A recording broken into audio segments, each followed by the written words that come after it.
What's good? Coming at y'all with another edition of the Major Music Podcast. Your boy Dee Dot. Today I have a very special guest, longtime friend of mine, producer, audio engineer, Subtonic. Going to talk to us a little bit about his journey in this music production game, some of the projects that he's worked on in the past, and some of what he's working on now. If this is your first time checking out the Major Music Podcast, I'd like to put up new shows here on YouTube every week on Fridays, as well as you can catch the show on all major podcast streaming platforms. You could also follow me, Dee Dot, on Instagram at Dee Dot Major Music, as well as Twitter, Dee Dot MME. Always looking to link up with other producers, audio engineers, app developers, sound designers, and artists are welcome. Just made a platform for creators to come on and talk about some of the things that they're working on. For those of y'all that's been watching the past couple of shows, just kicked off season 2. Appreciate everybody that supported so far. A lot more to come. Definitely leave your suggestions, who you want to see on the show. If you know somebody that would be interested, please send this on to them, pass this on to them. Let them know about the Major Music Podcast. Shout out to all the producers that got on in the past, and, looking forward to getting with the rest of you guys. Now, speaking of Subtonic, he's had, a couple of projects, Mind of BV 117, moving on with Rosie L. And we're going to just chop it up about some of his achievements. Well-decorated brother, seen his growth. I met him actually in 2015 at a iStandard beat camp here in Dallas, and then went again the following year and just kind of been connecting ever since. And, just been wonderful on my end to see this brother's growth and what he's doing. So, big shout out to Subtonic. Without much further ado, let's go ahead and get into it. I'd like to welcome everybody to another edition of the Major Music Podcast, joined by a good friend of mine, longtime friend of mine, Subtonic, who's a producer, audio engineer, and been knowing this brother since 2015 or so. We met at a iStandard producer conference here in Dallas, and just been kind of chopping it up since then. And one of the biggest things is definitely good to see this brother's growth. How you doing, man? It's been a minute. Hey, man, I'm doing pretty good. Just very busy with all the music stuff going on. How you doing, man? Oh man, same man. It's been an up and down year, of course, with a lot going on with this pandemic, but trying to create music throughout, and started this podcast along the way as well. And a lot of this is keeping me busy between, being a producer, artist, and then dropping podcasts every week. And overall, man, it just kind of helping me stay creative in the whole process of all these things, man. So I've been doing good, man. Can't complain. It's good, man. I'm glad to hear that. Definitely, man. Pleasure to have you on the show. And, want to also shout out your dad, man. It's been a minute. Shout out to Mr. Rodney. Always appreciated the support y'all lent to me, man. I can remember y'all coming out to one of my shows a couple of years back. I think that might have been the last time I saw you. Yeah, I think it was just outside of downtown Dallas. Yeah, I don't remember the name of the venue, but you had a show. You had a performance at a small bar venue. Yeah, I can't remember the name. I don't even think they do it. No, actually, I think they still do it, but I think he moved spots now. The guy that was doing it. Yeah. Yeah. That was 2 or 3 years ago. I think that was the last time we saw you in person. Yeah, man. Just been busy. But the funny thing is, because I know we used to see each other at the producer events, but they haven't really been doing them over the last couple of years. Obviously, last 2 years they couldn't, but before that, I think maybe the last couple of years they hadn't been doing it. So, and that's where we kind of would see each other. But yeah, man, definitely got to link up more in the future, man. Good to see you still doing your thing out there, man. I've been keeping up with a lot of your projects. What I did want to ask you, so before, just to kind of go through, I did take some notes on it. Mind the BV 117, moving on. Shout out to, is it Rosie? Yes. Yeah, Rosie. I listened to, now that one it caught my ear for one, because she has an amazing voice, and then two, was that you on the guitar the whole way through? Yeah, that was me playing guitar on all those tracks. I wrote all of those melodies. Okay. And how long you been playing guitar?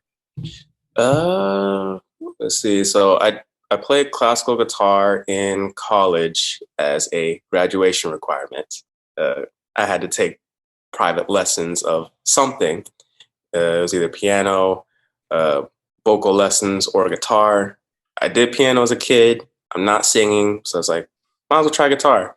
So I did 2.5 years in college of private classical guitar lessons. Then I stopped after graduating because my focus was engineering. But then when the pandemic hit, I had a lot more free time on my hands. So I just started picking the guitar back up. Just felt like getting back into it. So I think all of that combined, probably about going on 3 years of playing. Okay. All right, man. And you know, like the concept behind the Moving On album, tell us a little bit about that as well. Cause it's to me, it's like it has this chill, smooth vibe to it, like just some feel good music. So tell us a little bit about what went in behind the concept of the Moving On project. Okay, so the concept was just me coming up with some guitar melodies that I started kind of messing around with as I was relearning all of my guitar stuff.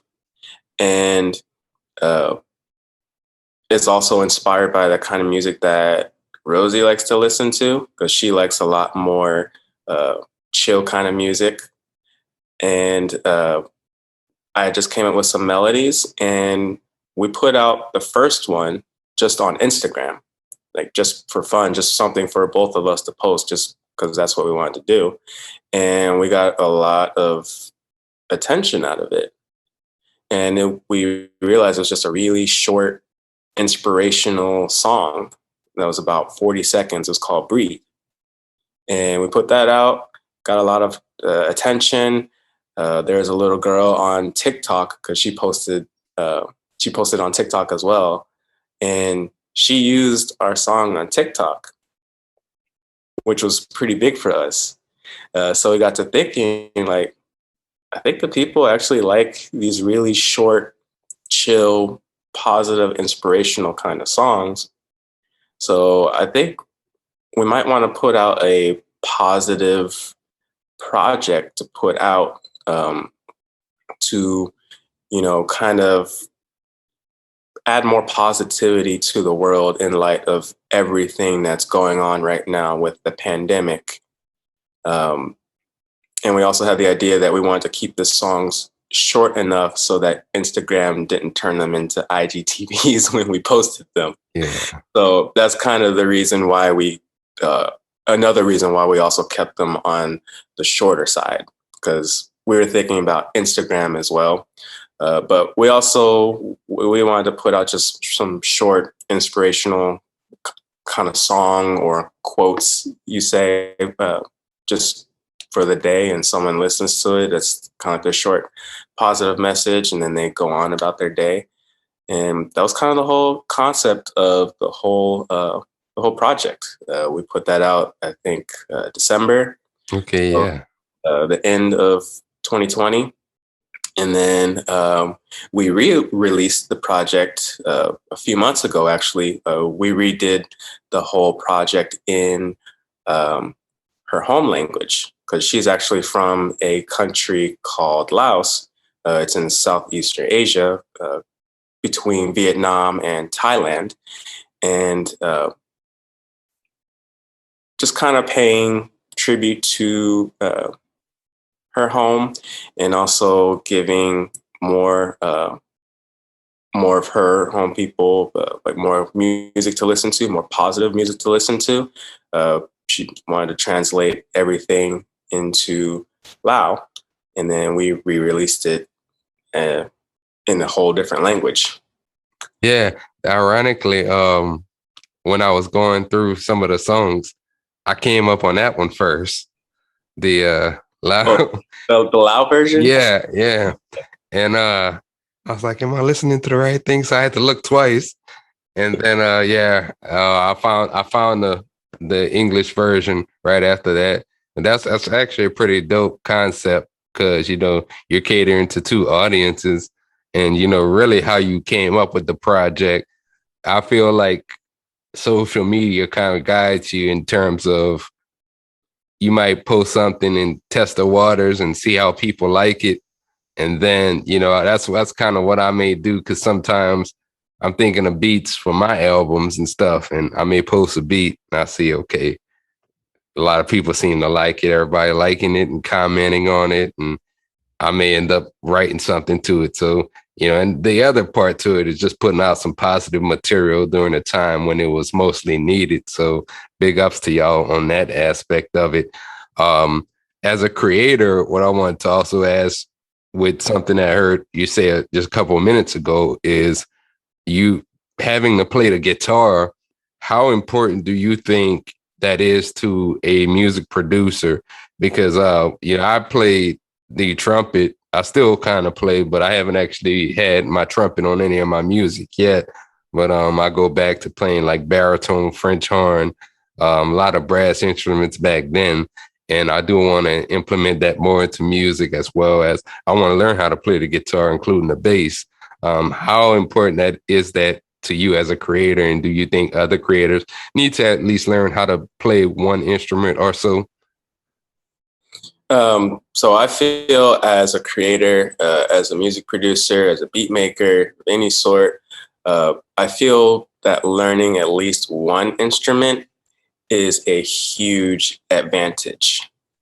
Whenever you have that ability to add your own flavor, your own playing, your own instrument to your tracks, you're instantly doing something that sets yourself apart from everyone else. And also your music, as you're developing it more, also from my experience, it seems to feel more personal to you when you know that, yo, I played that guitar lick, yeah, and people are enjoying it, and you made it up yourself and you played it.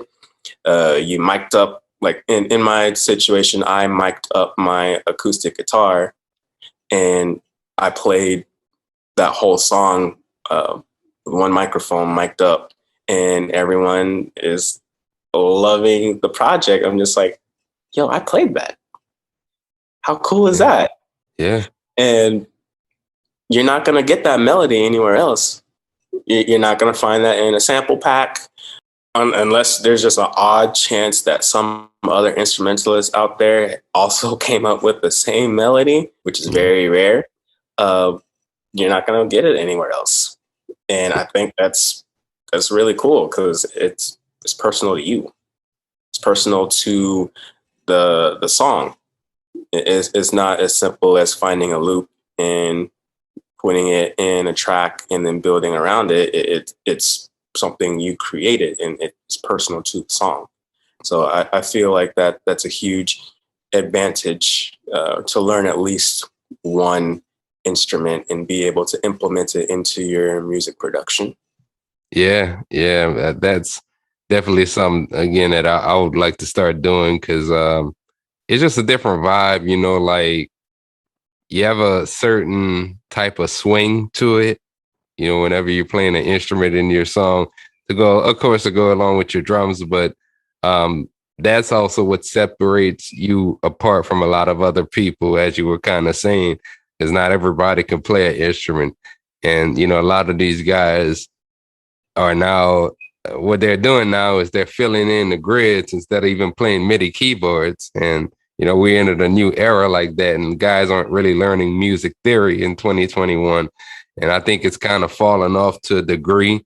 But then you got certain people like yourself and me who, took the time to really learn about music theory instead of and it's nothing wrong with being a beat maker, just solely a beat maker. But that's also one of the things which kind of like going to lead me actually into my next part, because you have so many different sides to your music. I mean, you had the projects with Rosie, but then on the other side, you had the single you did with Lil Flip. And, how did that come about? So that's oh, okay. So that situation, I had gotten approached about doing a song for someone, and I made a beat that was kind of similar to what you hear now. It was kind of the same concept of those style of drums, along with some kind of piano melody. And he ended up not taking the beat. So I was like, oh, okay, I see how it is. Fine. All right, that's fine. That's fine. I'm just going to turn to something else and we'll see what happens. So me being slightly frustrated and a little petty, I turned it into something else, which is the beat that you hear now. And my dad reached out to Lil Flip's manager and sent him my beat, and Lil Flip heard it and he loved it. So then he recorded to it. He recorded a hook on it. I got the hook back.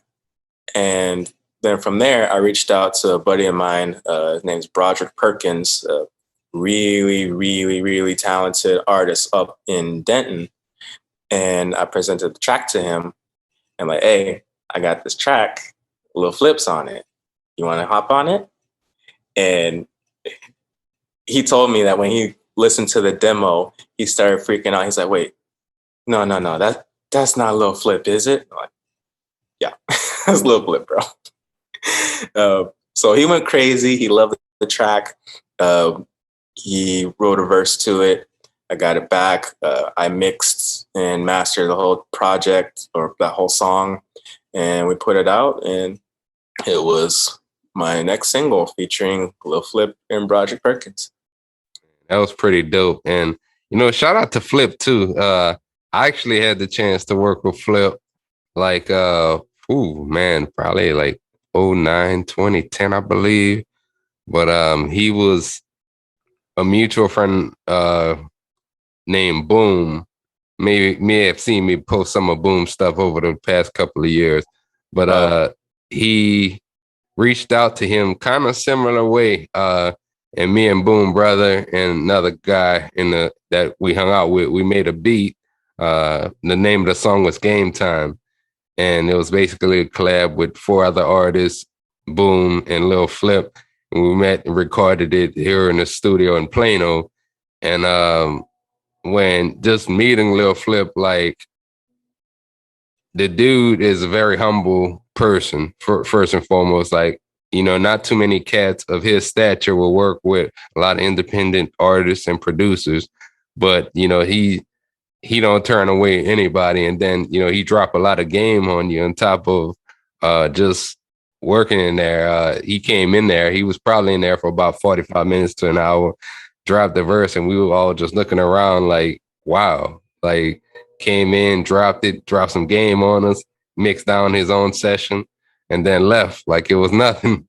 And yeah, man, I think everybody should definitely, it doesn't have to be Flip, particularly, but try and work with, maybe a artist who, is at one time could have been signed to a major label or something, because you just never know what they bring out of your music.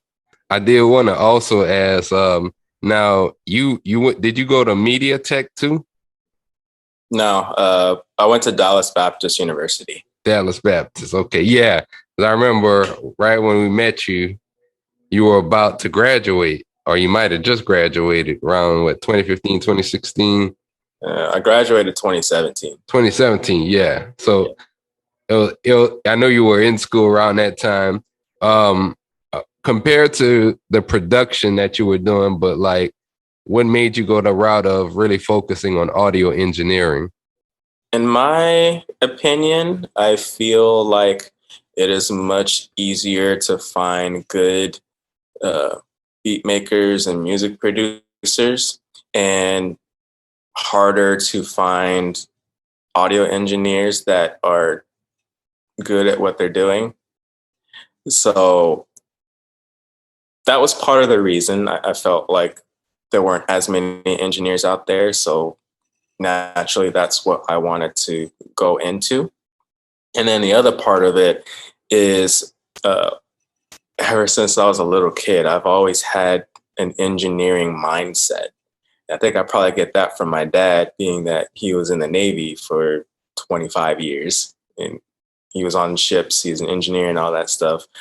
I feel like I just developed an engineering mind. I even went to an engineering camp at TCU just before I went to high school. And I did really good in that camp to the point that the engineering program actually wanted me.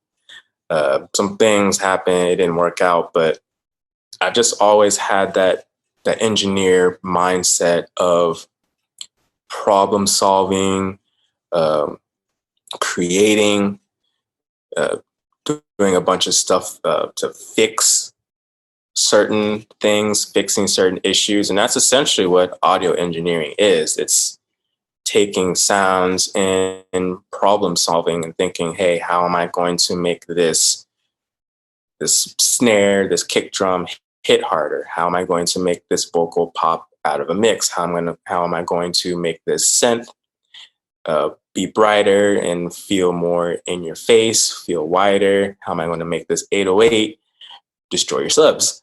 It's that kind of mindset, that kind of engineer mindset of problem solving and fixing and sculpting that really attracted me to the idea of becoming an audio engineer. Yeah, and a lot of guys, you hit it on the head. There's a premium out there, or there's an abundance, should I say, of beat makers and music producers.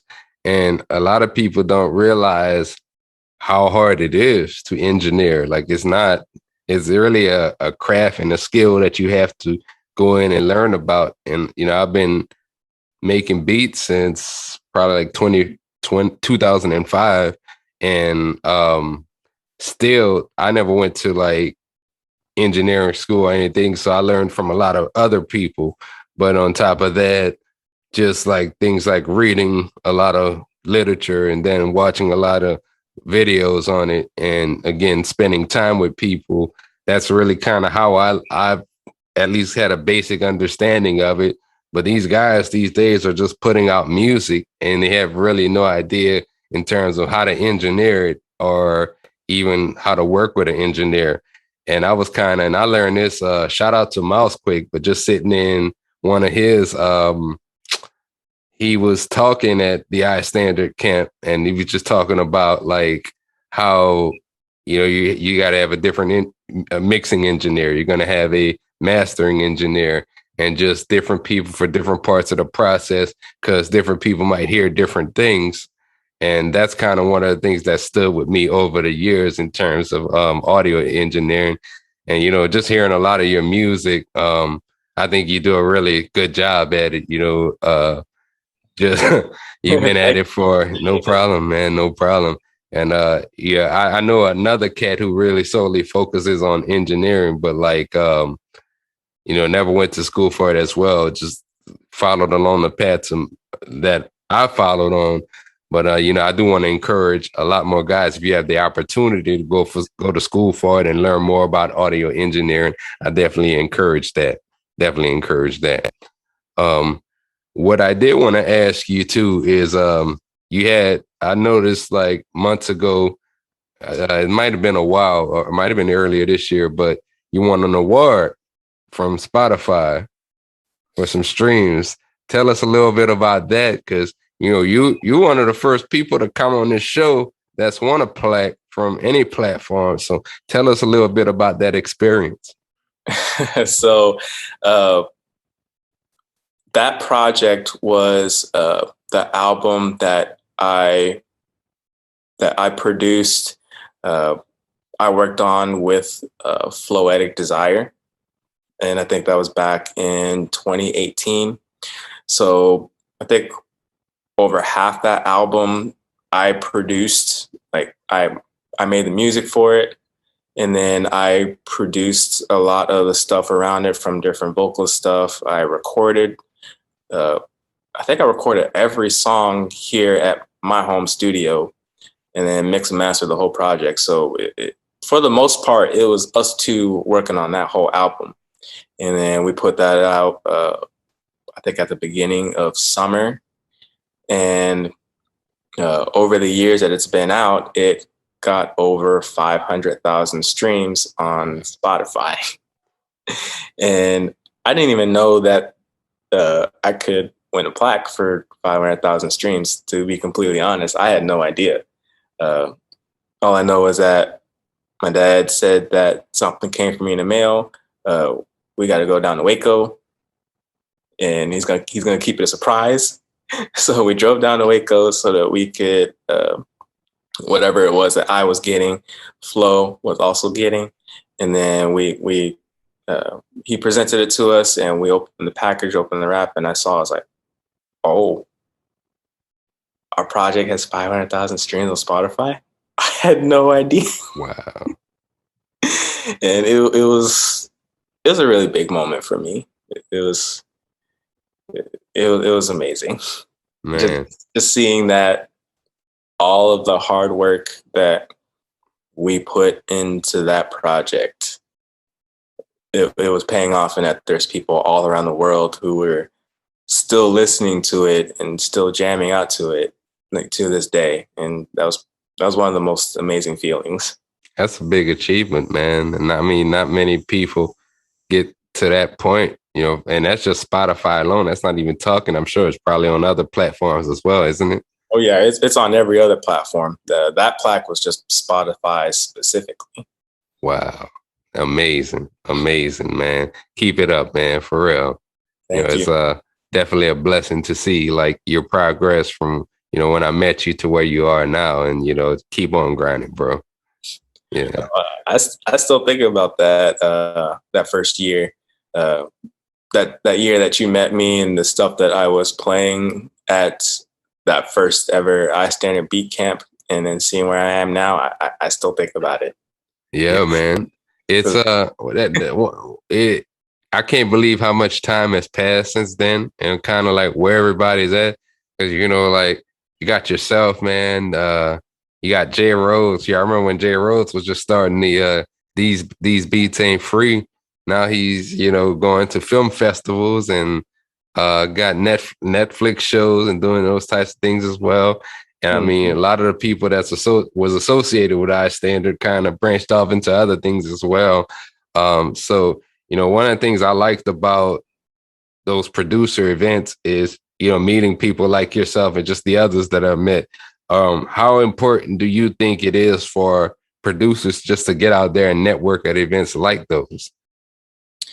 Oh, it is very important for producers going out to events and networking with anyone that they can, no matter their position, whether it be other producers, engineers, artists. If you're in that specific situation and you need a manager, go network with managers.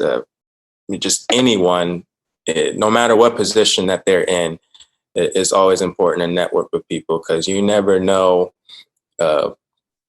what's going to happen.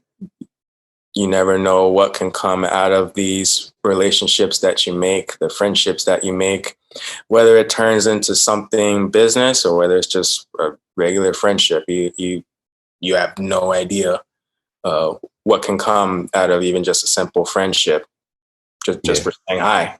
Yeah. You never know. So I think it's very important for everyone, no matter what level you're at, to go network with everyone. I feel like, I mean, the networking, just meeting a lot of people in the industry as a whole, people that were A&Rs, people that were sound designers, people that I remember getting put on to, like, making beats on the iPad, because I went to an iStandard Beat Camp and saw the people doing it. So I was like, I want to try it. I remember, man, just talking about, like, the audio engineering tips. And then just creating in general, with a lot of people that I met from the camps.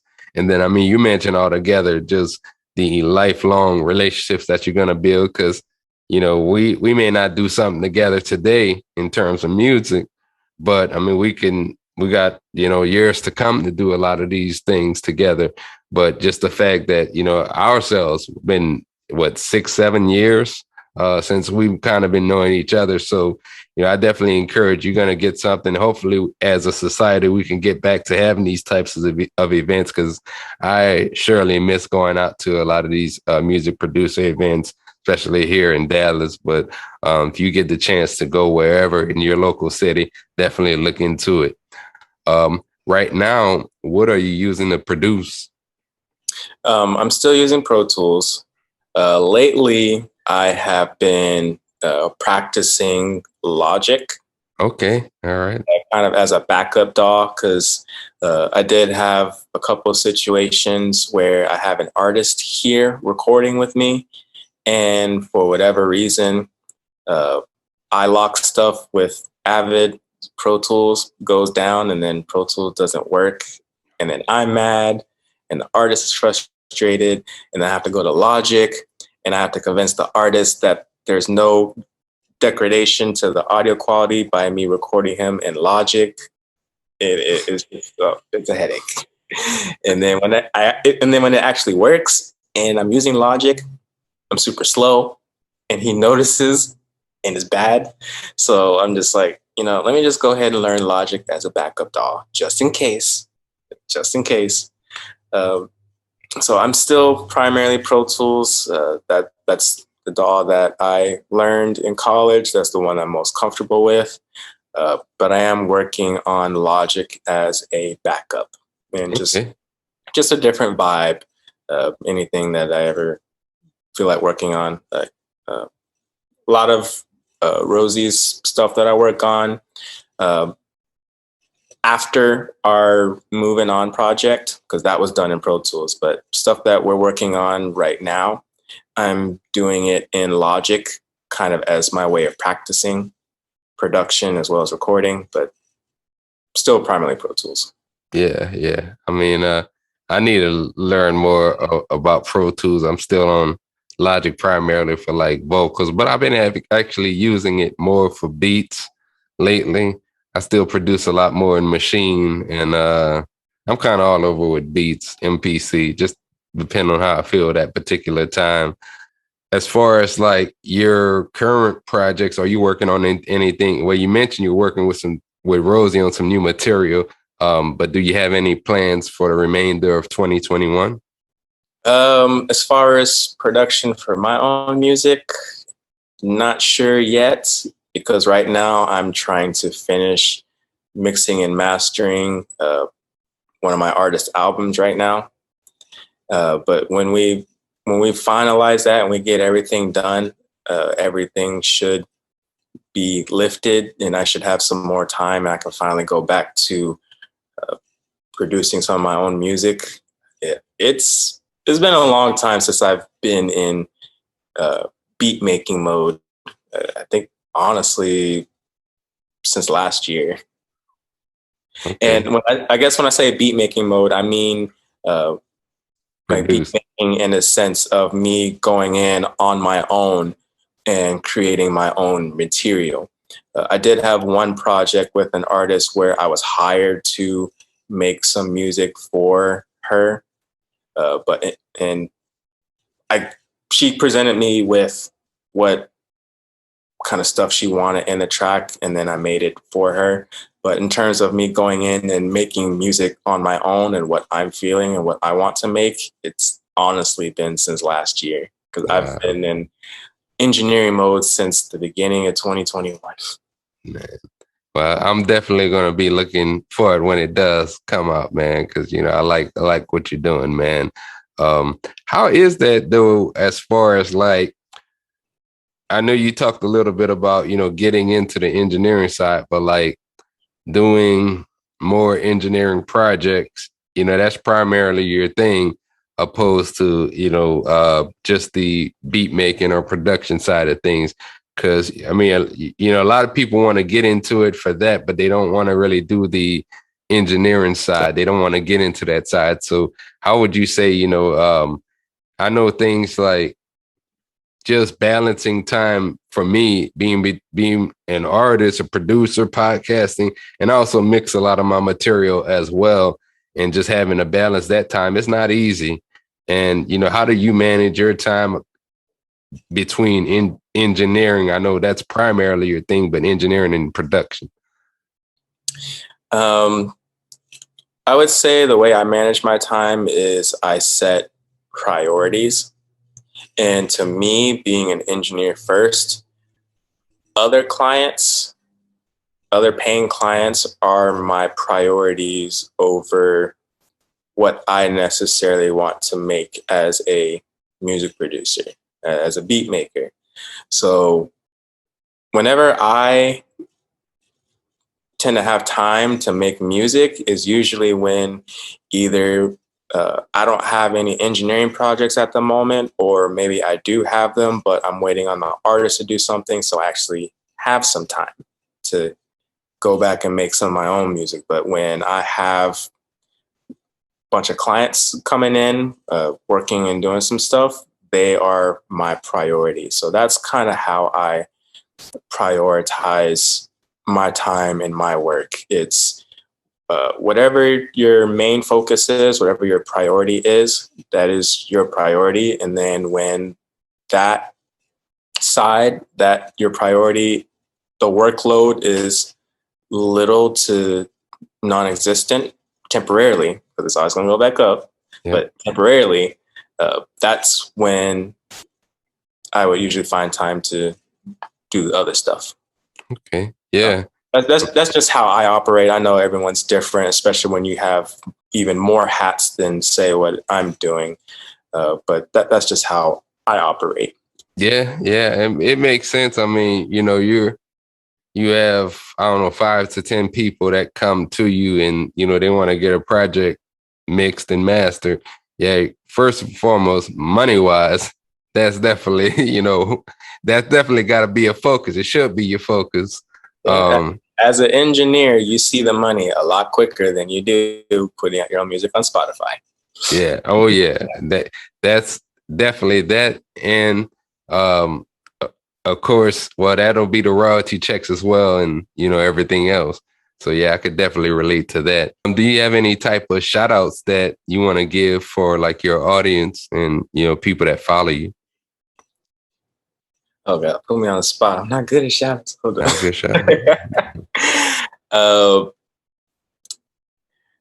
I guess I really just want to shout out all of my supporters, everyone who's been following me throughout my whole journey, everyone who has been supporting me since the very beginning.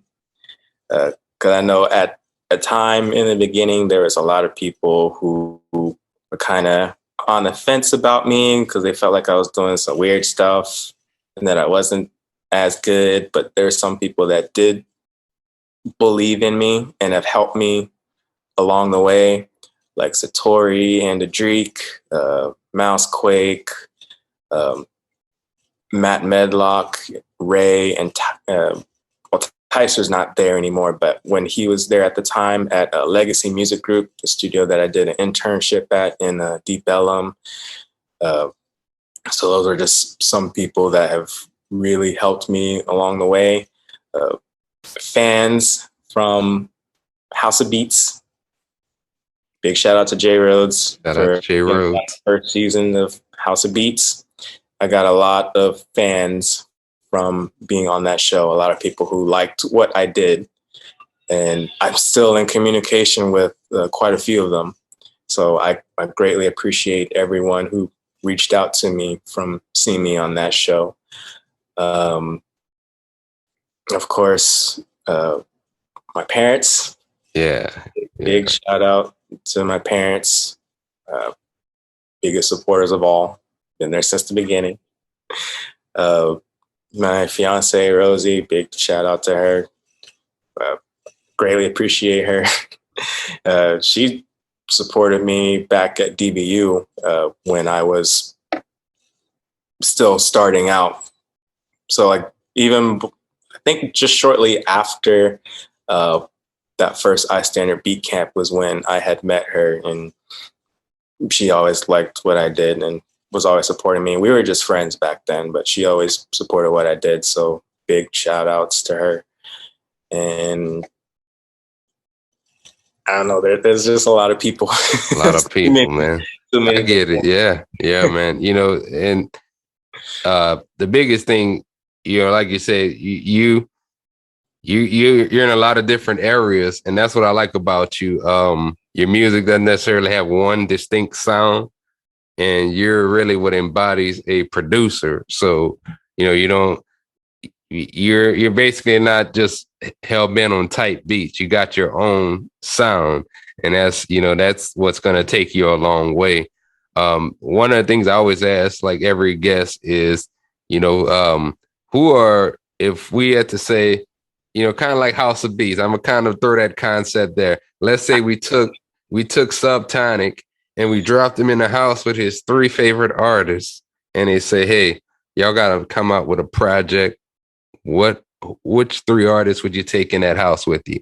Oh, all right. So I already know 2 right off the bat. It's probably Aerochord and Scan, for sure. The 2 EDM artists, because I primarily listen to EDM. That's my favorite genre of music to listen to, as well as to make. It's so much fun. So those 2 for sure. A 3rd one. Ooh. I don't know. Like, I feel like I want to get a vocalist. I feel like I'd want to get a vocalist to hop on those tracks. So, I don't know. Maybe Cruella, maybe Kara. I don't know. In terms of artists that would be cool to work with, it's endless. Endless. It is endless. I can't think of a 3rd one. It honestly changes every day for me. Yeah. I might be riding and listening to something something that I never heard in a long time. Be like, oh, I forgot how dope this artist was. And, it's a never ending process. Yeah, it's literally never ending. But I know for a fact those 2 producers, because I love their music, and then artists, it depends. It depends on how I'm feeling. Depends on the song vibe. It could be a singer. It could be a rapper. I could get Rosie in there. I could get some rapper from LA in there. I could get Unir Gaines. He's another dope artist that I know from working with Jay Hatch. He's dope. Jay Hatch from iStandard. Yeah. Shout out to Jay Hatch, man. And the only other question, man, if you can give one word of advice to up and coming producer, engineer, what would that be? Don't quit and don't give up. If anyone tells you that your stuff is not that good, it's gonna hurt. You're probably gonna take a shot to your confidence or your ego, but don't quit and just keep going. Because one of these days you're gonna see the benefits and the profits of you not giving up and continuing to push forward. Yeah, that's the biggest thing is a lot of people quit. They get discouraged and they never really take off. And this music thing, you could be going at it 5 years, maybe even 10, and not see anything happen until you see anything happen. I kind of think back to like S1's story that he told at the iStandard camps about how I think he was 37, 38 when he finally started to really blow up, and he had the project with Kanye and Jay-Z, and things just kind of blew up from there. So you can never give up early in your career, especially you don't really give up ever. You might just have to try to find a different route, but everybody's route is going to be different to begin with. So where can people find like you online and all of your music? So I'm primarily active on Instagram. So you can find me on Instagram at Subtonic24. Same thing for my YouTube channel, although I'm not too active on there. And then on Spotify, iTunes, all the other streaming platforms, it's just Subtonic. Okay. All right. This has been the episode of the Major Music Podcast with your boy Dee Dot. You can actually follow me on IG too, Dee Dot _ Major Music. Appreciate everybody that's been supporting the Major Music Podcast. A pleasure to chop it up for the last almost hour with my homie Subtonic, a longtime friend of mine. And, keep up the work, my brother. And, anytime you got something going on, I know you're a busy man, but anytime you got something going on, feel free, hit me up. If you want to get back on, we can make it happen. And again, shout out to you, Mr. Rodney, and, the wonderful job you did here with my friend here. Admire what both of you guys are doing. So, God bless y'all and appreciate it, man. Yeah, thank you for having me. No problem. There's been another episode of the Major Music Podcast, and we are out.